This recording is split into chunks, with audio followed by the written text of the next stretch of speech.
of the day, fellow Toastmasters, honored guests. Sometimes the most unexpected and unique ideas come from where we least expect it. I'm going to tell you the story of a small individual who was also very unexpected and unique. This story inspires me to this day, and I'd like for you all very much to hear it and enjoy yourselves as well. The story is of an equally unexpected and unique individual, me. It goes all the way back to Julius West, actually, Li-ming Chinese Academy. I was a young, handsome upstart, recently going into high school. So naturally, I was in high school when I was in Li-ming as well. Throughout my high school years, as handsome and unique as I wasn't very good at Chinese. I wasn't very good at following the rules either. Nothing bad, but I wasn't exactly what you'd call a model student. And that obviously led me to people like a man named Gene Cho. Mr. Gene Cho. He was a great guy. Kind of strict, but without him the whole school would have probably gone down. Either way, he was really nice, but really strict with the rules. Always a stickler for where things should be, what plan. He had plans A, B, C, all the way up to Alpha, Delta, anywhere.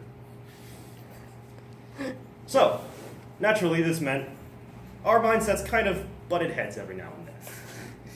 Just a little bit. One day, as he always is asking for people to do things for him, he was helping to set up some equipment for a presentation that was going to be happening later in the day. So, he sees me walking in the distance. I'm just minding my own business, going to my Sunday morning Chinese school.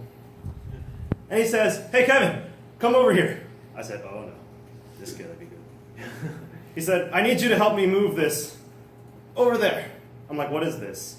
It's big black, it's equipment for the microphones and stuff. I took one look at it. This box was huge. It may have been on wheels, but it was almost as tall as me, and when I gave it a small push, I realized I couldn't push it at all. Only after I put my whole weight behind it, I moved it a few inches.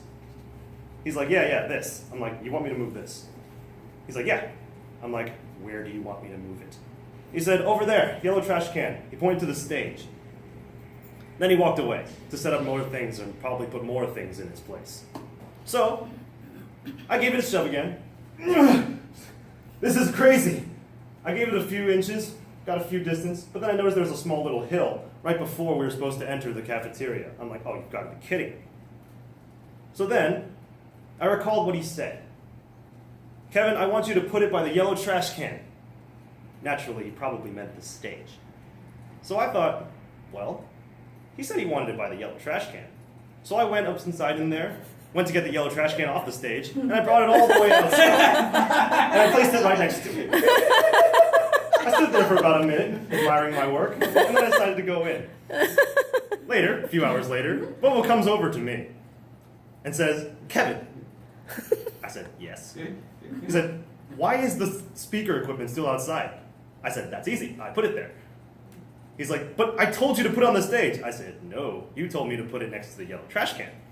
And that's what I did. I put it next to the yellow trash can. He's like, "I wanted it on the stage." I'm like, "Well, then you should have said on the stage." Naturally, he had me move it again, this time with some help. But that was the end of that. Or so I thought. Later on, he would continue to recount the story of how I was unique and clever. Though he may not have used the words unique and clever. Mr. Toastmaster.